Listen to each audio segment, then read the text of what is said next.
많은 사람들이 이야기하듯이 단 한 번밖에 없는 인생을 어떻게 살기를 원하십니까? 세상에서 어떤 삶이 좋은 삶이고 어떻게 살아가는 것이 좋은 삶인가에 대한 연구하는 사람들과 책들이 많이 나와 있습니다. 굿 라이프라고 하는 책을 보면요, 어떠한 삶이 좋은 삶인가? 첫째, 행복한 삶이 좋은 삶이다. 두 번째, 의미 있는 삶이 좋은 삶이다. 세 번째, 품격 있는 삶이 좋은 삶이다. 물론 이 시간 무엇이 행복이고 무엇이 의미 있는 삶이고 무엇이 품격 있는 삶인지를 제가 이야기하고 싶지는 않습니다. 그러나 행복한 것, 의미 있는 것, 품격 있는 것, 다 주관적인 생각이기도 하고 보편적인 도덕성과 가치관을 써서 이야기할 수 있는 것입니다. 다 귀한 것이죠. 여러분들 행복하게 살 수 있기를 바랍니다. 의미 있는 인생 살 수 있기를 바라고 이왕이면은 품이 있는 인생 살아갈 수 있기를 바랍니다. 그런데 좀 더 구체적인 내용이 있습니다. 2023년 작년이죠. 2월 8일 한국중앙일보에 나와 있는 기사입니다. 로버트 월딩어 박사라고 하는 하버드 대학의 교수가 영국 가디언지하고 한 인터뷰의 내용을 설명했는데요. 하버드 대학교가 무려 84년 동안 연구를 했습니다. 펀드를 받아서 교수가 바뀌더라도 동일한 그 프로젝트 주제를 가지고 84년 동안 연구를 했는데요. 그 연구의 주제가 무엇인가? 어떤 인생이 좋은 인생인가? 좋은 인생의 조건이 무엇인가? 각계각층의 사람들을 연구하고 조사하고 인터뷰했습니다. 존 F. 케네디도 그 중에 한 사람이었다고 얘기를 합니다. 그런데 이분이 좋은 인생의 조건은 정말 의외로 간단하다. 그것은 모든 사람들과 좋은 관계를 갖는 것이다. 좋은 인간관계를 갖는 것은 정신뿐만 아니라 육체적으로도 건강하게 한다. 돈과 명예보다 좋은 인간관계가 더 중요하다.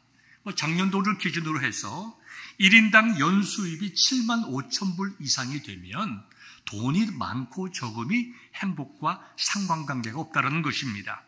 7만 5천 불 정도 되면 행복의 더 중요한 조건이 물질이 아니라 다른 사람들과의 관계성 속에서 찾아야 된다는 것이죠. 찾아진다는 것이죠. 그리고 그가 정말 건강하고 행복한 좋은 인생을 살기 위해서는 지금부터 다른 사람들과 좋은 관계를 갖기를 애써야 되고 즐겁고 의미 있는 일을 추구해야 된다. 좋은 이야기죠. 여기 있는 말씀과 같이 여러분들도 좋은 관계를 가지시기를 바랍니다. 부부간에 좋은 관계 가지시길 바랍니다. 나이가 들수록 좋은 관계들. 그다음에 부모와 자식 사이에도 좋은 관계 가질 수 있기를 바랍니다. 성도들끼리도 어떻게 하든지 좋은 관계, 형제들끼리도 좋은 관계 가질 수 있기를 바랍니다. 우리가 주님과 좋은 관계를 가질 수 있는 것은 주님께서 우리를 먼저 사랑하시고 먼저 용서하시고 먼저 품에 안아줌에 있었듯이 우리가 다른 사람들과 좋은 관계를 갖는 것은 우리가 먼저 사랑하고 용납하고 눈 감아주고 포용하는 것이 중요한 것입니다. 이와 같은 좋은 인생 살아갈 수 있기를 주님의 이름으로 축원합니다. 그런데요, 사람과 사람과의 좋은 관계라고 하는 것은 매우 주관적입니다. 우리는 세상 사람들과 다른 삶의 기준을 가지고 살아가는 사람들입니다. 우리는 하나님의 자녀들이요, 하나님의 백성이요, 그리스도를 따라가는 제자들입니다. 무엇이 옳고 그른 건지, 무엇이 행복한 것인지, 무엇이 좋은 관계인지, 무엇이 행복한 삶인지의 기준은 나 자신에게 있지 않고 세상의 어떤 하버드 대학 교수가 얘기하는 것에 있지 아니하고 하나님의 말씀에 있습니다. 하나님의 말씀이 우리의 신앙과 생활의 유일한 기준이므로, 표준이므로 하나님의 말씀에 근거하여 좋은 관계가 좋은 인생을 살아가게 되는 것이고 좋은 관계를 가져가게 되는 것이고 나와 이웃과의 관계에서도 궁극적으로 행복한 인생을 살아가게 되는 것인데요. 성경은 우리에게 분명히 말씀하고 있습니다. 좋은 관계가 무엇일까요? 하나님께서 우리를 창조하신 창조의 목적대로 하나님께서 저와 여러분들을 부르신 부르심의 목적대로 살아가는 것입니다. 하나님께서 우리에게 말씀하시는 것에 순종하는 삶입니다. 여러분, 자녀들이 언제 여러분들을 행복하게 하십니까? 용돈을 많이 줄 때입니까?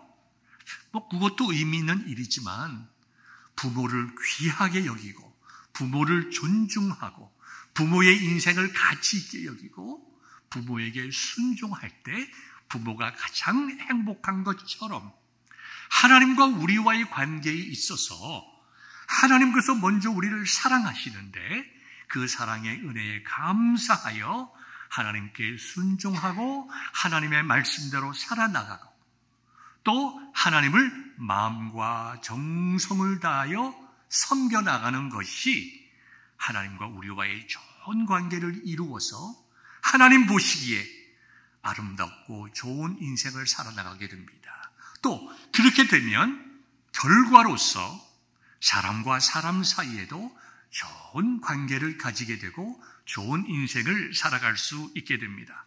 오늘 저는 여러분들과 함께 설교의 제목을 우리는 왜 사무엘과 같은 인생을 살아가야 하는가로 잡았습니다. 그 이유는요, 사무엘이 우리에게 정말 모범적인 좋은 인생을 살아갔기 때문입니다. 사무엘이 좋은 인생을 살아갔기 때문에 사무엘의 삶을 통해서 앞으로 몇 주 동안 우리는 정말 어떻게 살아가는 것이 가장 복되고 아름다운 삶인가를 보게 될 때인데요. 오늘은 특별히 사무엘과 관계된 두 사람의 이야기를 통하여 우리가 과연 어떻게 살아야 할 것인가에 대해서 함께 은혜를 나누고자 합니다. 사무엘의 인생을 생각하는 데 있어서 가장 중요한 사람은 한나입니다. 우리가 지난주에 말씀을 함께 나누었죠. 한나는 보통 사람입니다. 남편이 그렇게 신앙이 좋았던 분도 아니었던 것 같아요. 그래서 그는 자기의 본부인인 첫 번째 아내가 아들을 낳지 자식이 없자 자신을 위해서 두 번째 아내를 구했던 사람입니다.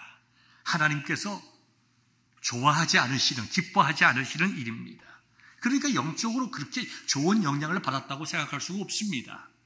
그럼에도 불구하고 한나는 하나님 앞에 엎드려 기도했습니다. 그렇게 큰 뜻을 가지고 기도한 것 아닙니다. 자기 남편의 두 번째 아내인 브린나가 그녀에게는 원수였습니다. 그리고 브린나는 자녀가 있고 한나는 자녀가 없었는데 그것만으로 서러운데 브린나가 날마다 한나를 괴롭힙니다. 한나는 브린나를 적으로 생각했습니다. 그래서 이 아프고 아픈 마음을 가지고 하나님께 기도했는데요. 그러나 한나의 기도 속에는 우리가 분명히 깨달아야 할 중요한 점이 있습니다. 그리고 이것이 사무엘의 일생에 있어서 굉장히 중요한 의미를 부여했습니다.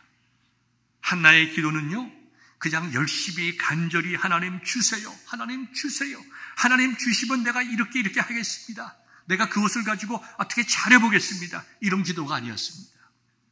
한나는 세상의 우상에게 드리는 기도와 달리 하나님께 대한 바른 신앙의 고백으로 나갔습니다. 한나의 기도를 보면 이스라엘 백성의 고통을 들으시고 불쌍히 여겨서 구원하셨던 하나님, 나는 그 하나님이 나의 하나님임을 믿습니다. 우리가 출애굽기 3장 7절과 8절을 보면요, 하나님께서 이스라엘 백성에게 말씀하십니다. 모세에게 말씀하십니다. 나는 아브라함의 하나님이요 이삭의 하나님이요 야곱의 하나님이라. 하나님과 이스라엘 민족과의 관계성을 먼저 말씀하십니다. 내가 애굽에 있는 내 백성의 고통을 보았다. 그들의 부르짖음을 들었다. 그들의 근심을 내가 알았다. 그러므로 내가 내 백성을 구원하겠다. 한나는 그 하나님의 말씀을 붙잡은 거예요. 하나님이 어떤 분이신지에 대해서 붙잡고, 하나님께서 내 처지를 아시고 내 눈물과 고통을 아시고 이스라엘 민족을 구원해 주셨던 것 같이 살아계신 하나님, 이 시간에도 동일한 그 하나님께서 나의 기도를 들으시고 나를 구원하여 주실 줄 믿습니다. 여러분, 이게 왜 중요하냐면요, 세상의 기도를 보십시오. 세상의 이방 종교를 믿는 사람들의 기도는 기도의 대상이 중요하지 않습니다. 기도의 대상은 있지만 실제의 기도의 중요한 것은 자신들에게 있어요. 내가 얼마나 간절히 기도했느냐, 내가 얼마나 많이 제물을 바쳤느냐, 내가 얼마나 간절히 오랫동안 열심히 기도했느냐, 그래서 나의 이 지극한 정성으로 내가 섬기는 신의 마음을 바꾸고 달래서 나의 문제를 풀어주고 나에게 복을 주기를 원하는 것이 세상 이방 종교의 기도입니다. 기독교의 기도는 근본적으로 그것이 아닙니다. 우리가 간절히 기도해야 되고 눈물로 부르짖어야 될 때가 있지만 근본적으로 우리의 모든 것을 아시는 하나님에 대한 확실한 믿음으로 기도를 드려야 그것이 응답받는 기도의 지름길입니다. 한나는 그런 기도를 했습니다. 이것이 사무엘의 평생에 아주 중요한 역할을 했습니다. 두 번째는 간절함이라고 하는 것은 나 자신의 간절함에 있는 것이 아니라 하나님에 대한 간절함이 있어야 되는 것입니다. 하나님, 내가 이렇게 힘들고 이렇게 괴롭고 이렇게 눈물이 납니다. 뭐 이유가 되고 우리가 이해가 됐지요. 그렇지만 하나님, 내가 이러한 고난과 눈물을 통하여 하나님 저에게 무엇을 말씀하시길 원합니까? 솔로몬의 1000번제 말씀을 드렸죠. 1000마리의 제물을 하나님께 바쳐 올리면서 솔로몬은 하나님 앞에서의 자기가 어떤 존재인지를 깨닫기를 원했습니다. 내가 이 제물처럼 피 흘리며 고통 가운데 죽어야 할 죄인인데 하나님께서 웬 은혜인지 나를 왕으로 삼아주셨다. 내가 이제 나에게 주어진 이 나라를 어떻게 다스리는 것이 옳습니까? 이 많은 백성을 내가 내 아버지보다 못한데 어떻게 다스릴 수가 있습니까? 하나님, 말씀하옵소서. 주의 종이 듣겠나이다. 그러한 하나님께 대한 열린 마음의 기도였습니다. 가끔 보면 교회에서 이런 기도, 이러한 적용이 있습니다. 솔로몬이 1000 번제를 드렸듯이 1000 예물, 1000번 헌금하는 것, 어떤 특별한 기도의 제목을 가지고 1000번의 예물, 1000번의 헌금을 드리면 하나님께서 들어주신다. 이거는 미신이고 이건 기독교가 아닙니다. 그것은 하나님께서 받으시는 헌금도 될 수도 없습니다. 우리는 하나님이 어떤 분이신가에 대한 인격적인 고백과 그분의 음성을 듣기 원하는 마음이 우리에게 있기를 바랍니다. 그리고 한나의 기도는 헌신의 기도였습니다. 하나님께서 나에게 아들을 주시는 그것으로 살아계신 하나님이 나의 하나님이심을 내가 기뻐하며 찬송하겠습니다. 그리고 그 아들은 하나님의 것이니 하나님께 구별하여 돌려드리겠습니다. 한나는 그렇게 했습니다.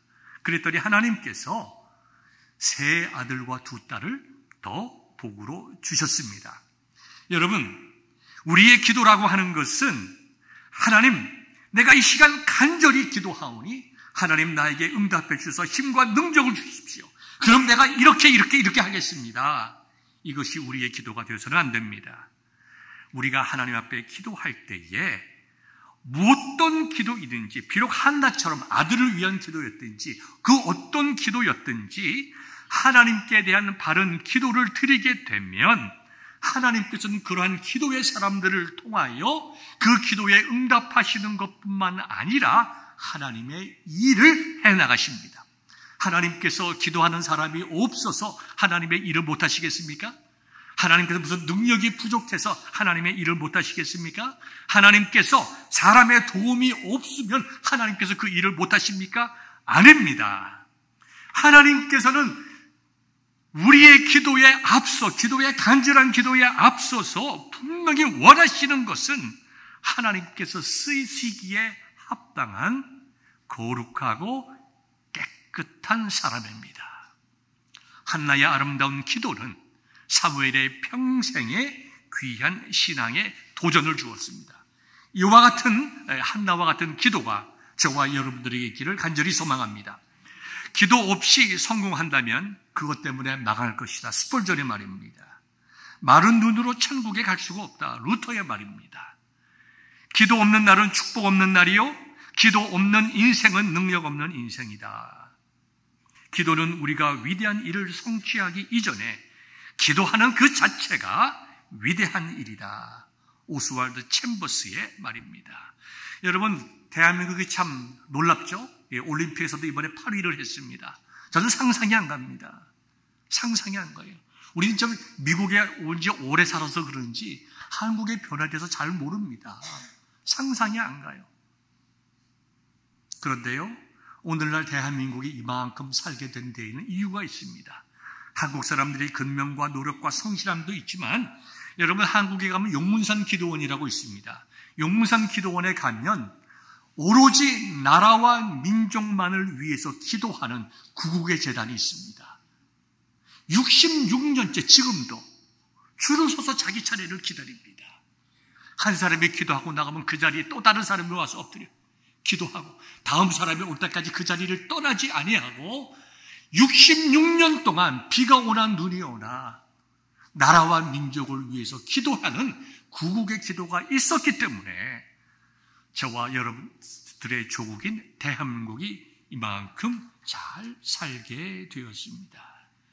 우리가 정말 진실하고 간절하고 믿음에 있는 기도도 중요하지만, 우리가 그런 기도를 통해서 하나님이 쓰시기에 합당한 진실하고 깨끗한 성도, 즉 한나와 같은 그러한 삶을 살아가게 될 때에 그러한 기도의 삶과 그러한 기도의 내용과 신앙적인 태도가 고스란히 누구에게 전달됩니까?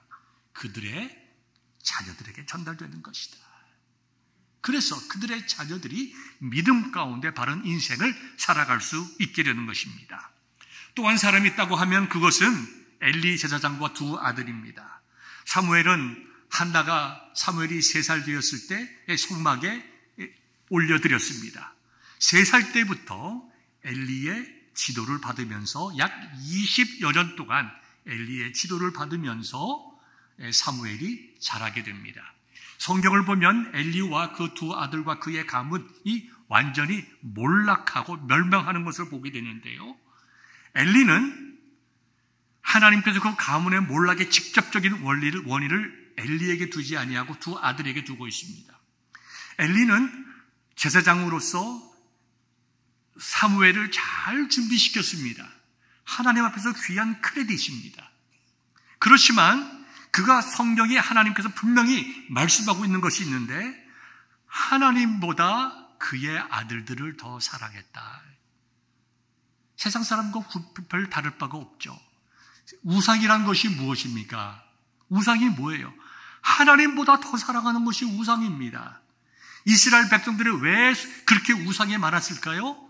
하나님보다 더 사랑하는 것, 그들의 마음속에 더 하나님보다 더 사랑하는 것이 있었고 하나님보다 더 사랑하는 것을 추구했기 때문에 당연하게도 그것이 우상이 된 겁니다.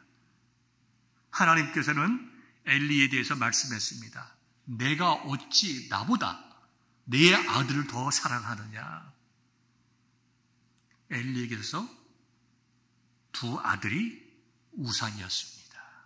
그 두 아들은 어떤 사람이었습니까? 어떤 사람이었나요?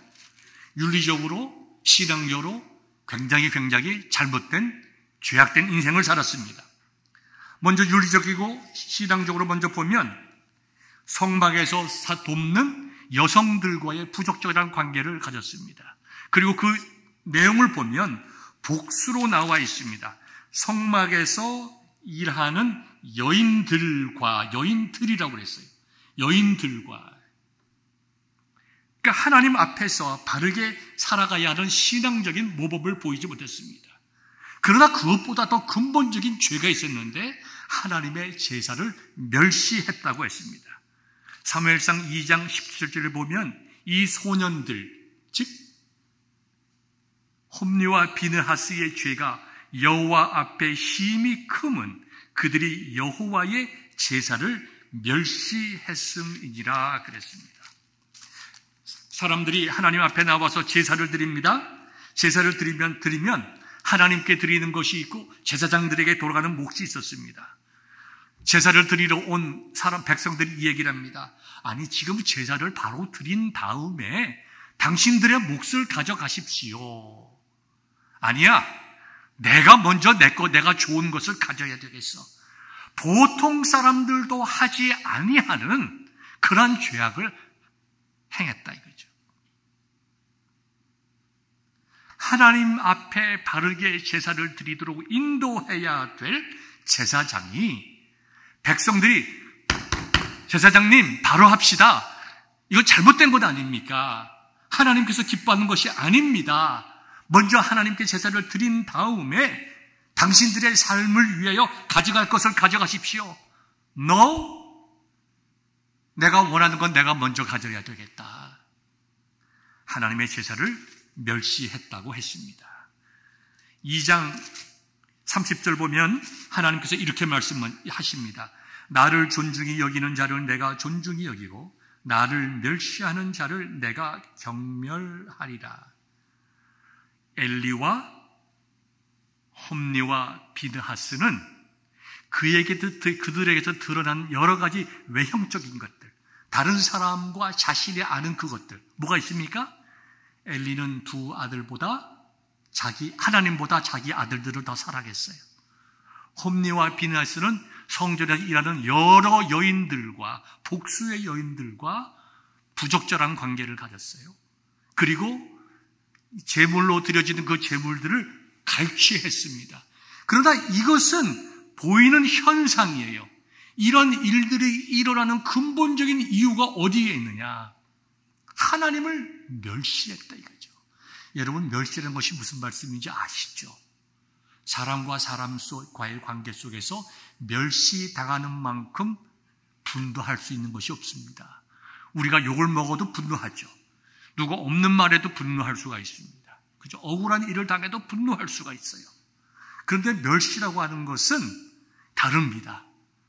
밟아 누르는 거예요. 사람 취급을 안 하는 거예요. 없이 여기는 거예요. 여러분 생각해 보십시오.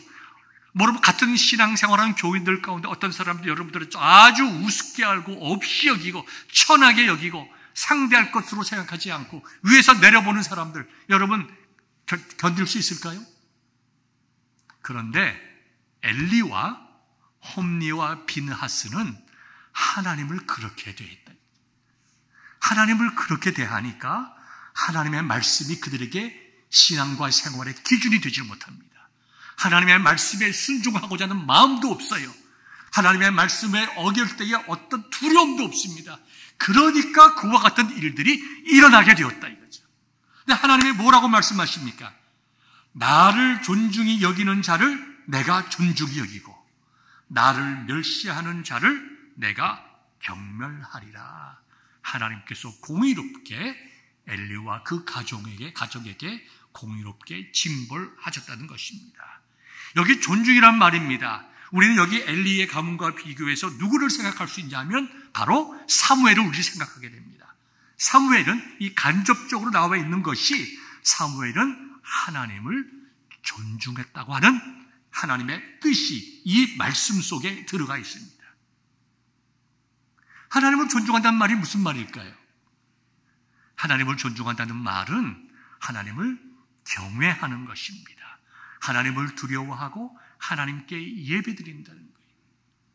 하나님 앞에서 엎드려 기도하고 하나님께서 자기를 부르신 부름의 소명에 따라 진실하고 정직하게 살아간다는 것입니다. 그렇게 살아갔기에 사무엘의 마음의 중심 속에 하나님을 경외하고 하나님과 사람 앞에 진실되게 살아가야 되겠다는 마음속의 결단과 행함이 있었기 때문에 이제 하나님께서 사무엘을 통하여 사울 왕을 세우셨습니다. 시대가 바뀌게 되었습니다.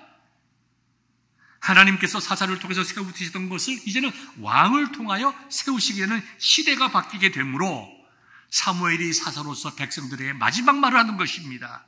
그때에 무슨 말을 하나요?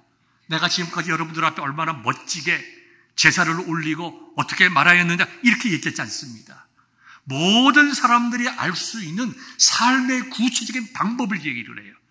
내가 여러분들 앞에 무엇을 뺏어쓴 것이 있습니까? 구체적으로 얘기를 하죠.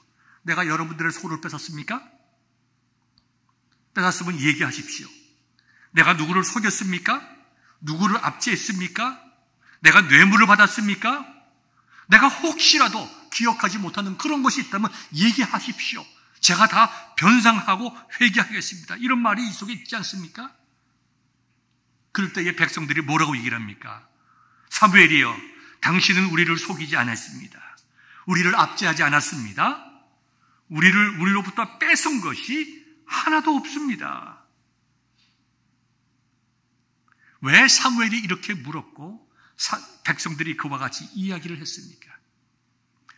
사무엘은 어머니로부터 좋은 영향을 받았고 또 비록 홈리와 비느하스로부터 20년 이상 사무엘이 사사로서 사울도 죽고 홈리와 비느하스도 죽고 법궤도 빼앗기게 되는 그러한 국가적인 위기 속에서 사사로서의 세워지기까지 20여 년간을 좋지 않은 영적인 악 영향 속에 있었지만 어머니의 기도를 기억하면서 내가 하나님과 사람 앞에서 어떤 존재인가?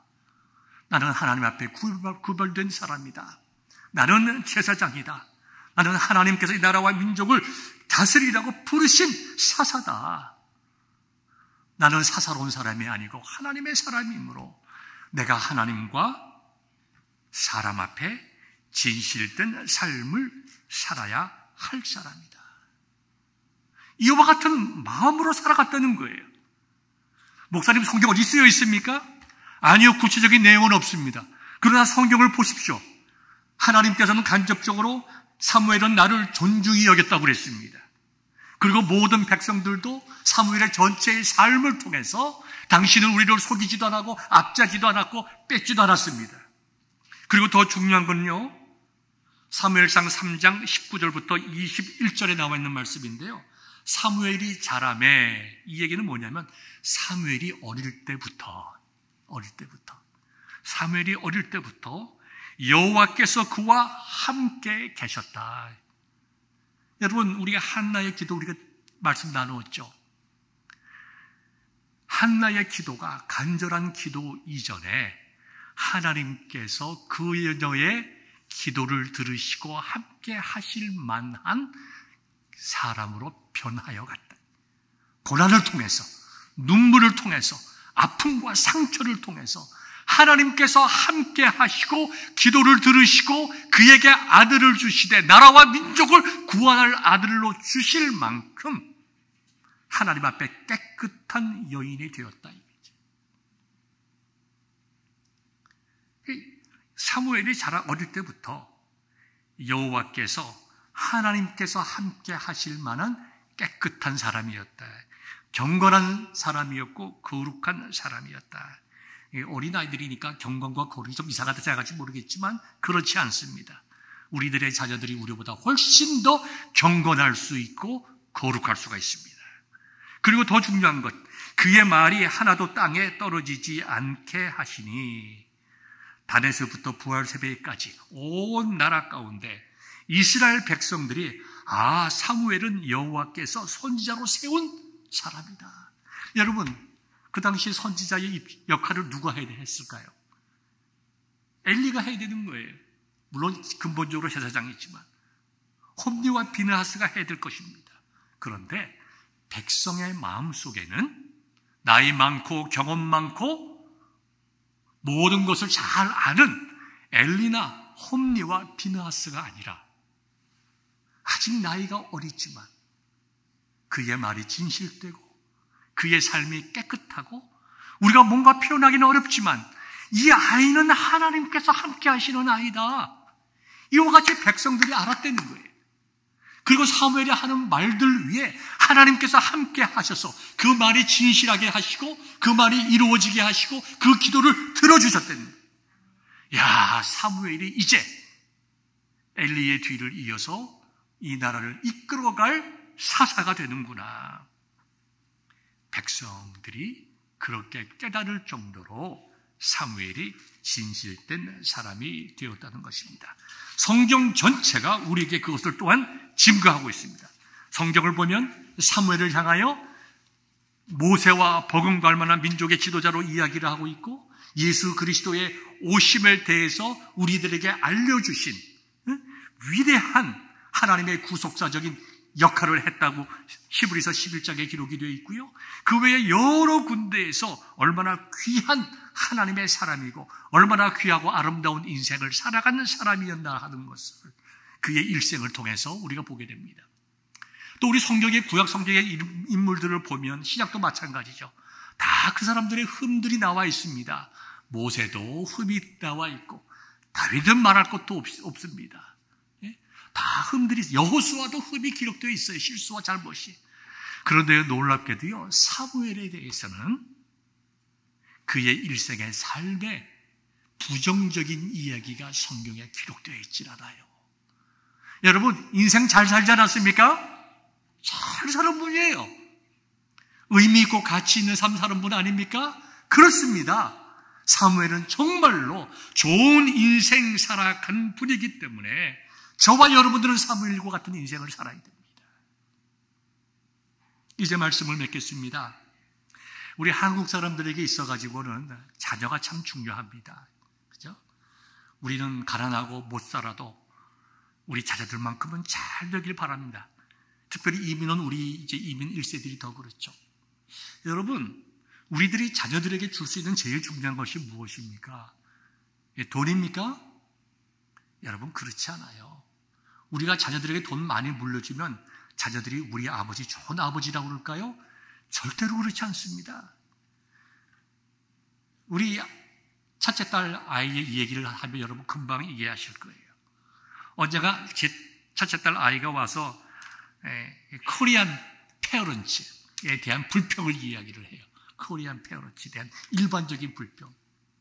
코리안 페어런트는 5과목 중에 4과목 A를 맞고 하나 B 맞아도 불평한다 이거지. 고마워할 줄 모른다 이거지.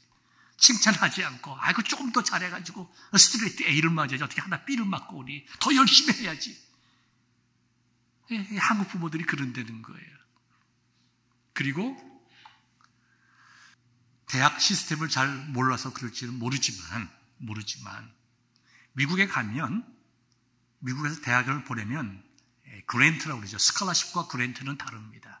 스칼라십은 어떤 분야에 탁월해서 공부든지 스포츠든지 잘해서 주는 것이 스칼라십입니다. 그랜트라고 하는 것은 자녀들이 공부하는 데 어려움이 없도록 부모들의 생활 수준에 따라서 학비를 감면해 주는 게 그랜트입니다.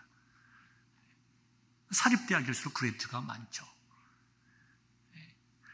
자기 부모들은 벤츠 타고 다니면서 세금 신고는 조금 해가지고 극빈자로서 그랜트 받으면서 사람들한테 다니면서 우리 아이들이 장학금 받고 다닌다고 합니다. 이게 참 얼마나 가슴 아픈 일입니까? 우리 1세 부모들에게 있어서. 자, 우리는 자식들을 잘 되라고 뭐 좋은 대학 보내고 뭐 좋은 거 사주고 자기는 현대차 타고 다니면서 자식들한테는 더 좋은 차 사주고 뭘 못해주겠어요? 여러분, 자식이 그런다고 해서 절대로 부모 존경하지 않습니다. 도리어 위선자로서 부모 경멸해요. 말만 안 할 뿐이지 부모 경멸합니다. 우리가 자식들에게 줄 수 있는 가장 좋은 선물이 있다고 하면 우리 자식들이 우리의 인생을 귀하게 봐주는 거예요. 우리 아버지 참 좋은 인생 살았다. 우리 엄마 참 아름다운 인생 살았다. 잘 살았던 분이다. 제 얘기를 해서 좀 미안하지만 이보다 더 좋은 예화가 없어서 여러분들에게 말씀을 드립니다. 10여 년 전에 저희 부친이 돌아가셨습니다. 나가니까 저희 동생들이 그래요. 형님, 우리 아버지 참 좋은 인생 살다 가셨습니다. 우리 아버지 잘 살다 가셨습니다. 성도들도 그래. 우리 원로 목사님 참 좋은 목사셨다. 친척들도 그래. 여러분, 인생을 보세요. 6.25 때 흥남 철수할 때에 정말 국제시장처럼 그 배 타고 거제도로 내려와서 평생 부모님 못 뵙고 살았어요. 목사의 생활이 얼마나 힘든 삶입니까? 옛날에 다 일세로 다 그랬지만. 근데 우리 부모가 우리들한테 물려준 거 없어요. 근데 자식들은 잘 살았어요. 나는 우리 아버지 생활 잘 모릅니다. 29살 때 미국 유학 와서 아버님 돌아가실 동안 30여 년 동안 아버지하고 같이 살은 적이 몇 달 되질 않아요. 다 합해봤자. 어쩌면 저는 정말 구체적으로 몰라요. 사무엘이 지금 백성들 앞에 내가 널 훔쳐갔느냐, 뭘 뺏었느냐, 이와 같이 구체적으로 우리 아버지가 어떤 삶을 살았는지 잘 모릅니다. 안타깝게도, 슬프게도. 그래서 저는 황 목사에게 늘 얘기해요. 한국이든지 미국이든지 부모하고 같이 살아라. 내 인생 뒤돌아보니까 너무너무나 아쉽고 후회된다. 부모랑 같이 살아라. 근데 우리 아버지의 자녀들이, 내 동생들이, 형님, 아버지 참 좋은 인생 살다 가셨습니다. 우리 어머니 몇 달 전에 돌아가셨습니다. 동생이 똑같은 얘기를 해요. 교인들이 똑같은 얘기. 우리 엄마 참 좋은 인생 살아가셨어요. 제 마음속에 분노가 생기더라, 한순간에. 아니, 평생 고생하고, 그렇게 시달리고, 그렇게 가난하게 살고, 뭐 하나 제대로 누려보지 못하고, 부들부들 떨면서 살았던 어머니가 불쌍하고 안타깝고 꼭 그런 삶을 살아가야 된다. 마음이 아픈데 어떻게 잘 살아가는 사람이 되는가? 여러분, 제가 설교 말씀을 준비하면서 깨달은 것이 있어요. 정말 우리 부모님 잘 살다 갔다. 여러분, 우리들의 부모님들은 어쩌면 아직 예수님 잘 모르시는 분들 많이 있었을 겁니다. 그리고 일제시대, 그 다음에 6.25 전쟁, 그 가난했던 시대들, 어떻게 하든지 자녀들에게 굶기지 않고, 자녀들 공부시키고, 이것 위해서 정신없이 살았던 분입니다. 그분들에게 무엇이 좋고, 무엇이 그르고, 무엇이 의미 있고, 이건 다 사치였던 삶을 살았던 분들이 대부분입니다. 저희 부모님도 마찬가지입니다. 그러나 이 시대를 살아가는 저와 여러분들이 우리 자녀들에게 좋은 것 줘야 되지 않겠습니까? 재산은 아닙니다. 우리들이 부모들이, 우리들의 자녀들이 저와 여러분들을 기억하면서 우리 부모는 참 훌륭한 사람이었다. 나한테 많은 것 주지 않았지만, 못했지만 우리 부모님들은 믿음으로 살려고 애썼던 분이고, 진실하고 정직하게 살기 위해서 애썼던 분이고, 손해보고 억울한 일이 있더라도 다른 사람들 용서하며 살았던 사람이고, 나는 정말 우리 부모가 자랑스럽다. 그런 부모가 되면 우리 인생 잘 사는 것 아닙니까? 행복한 인생 사는 것 아닙니까? 사람에게뿐만 아니라 하나님 앞에서 인정받는 삶 사는 것 아닙니까? 우리가 하나님의 앞에 인정받는다는 것이 어떤 그런 막연한 것입니까? 사무엘이 백성들에게 물었듯이 내가 여러분들에게 무엇을 뺏은 것 있습니까? 앞장 것 있습니까? 속인 것 있습니까? 아니요, 그런 것도 없습니다. 당신은 하나님과 우리 앞에 진실한 사람이었고 정직한 사람이었고 당신은 정말 훌륭한 사람입니다. 사랑하는 성도 여러분, 저와 여러분들, 남아있는 우리 인생이 길지 않은 우리들의 자녀들에게 진실된 마음으로 내 아버지, 내 어머니 참 훌륭한 사람이다. 나에게 물질 물려주지 못했지만 때로는 좀 이상한 성격도 좀 있고 나를 힘들게 한 면도 있지만 그러나 내 아버지, 내 어머니 귀한 인생 살아간 분들이다. 그때에 그것이 우리에게는 자식에게 주는 제일 큰 유산이 되는 것이고 자식들이 정말 인생에 어려웠을 때에 낭망하지 않고 죄짓지 않고 세상적인 방법으로 살아가지 않고 하나님과 사람 앞에 다시 한번 기도하고 믿음으로 기도하고 한나와 같이 기도 응답받고 사무엘과 같이 모든 사람으로부터 훌륭한 인생 살아갔다고 칭찬받는 그러한 자녀들이 될 것입니다. 이와 같은 부모, 이와 같은 자녀로 양육해 나가는 저와 여러분 되시기를 우리 주님의 이름으로 축원합니다. 기도하겠습니다.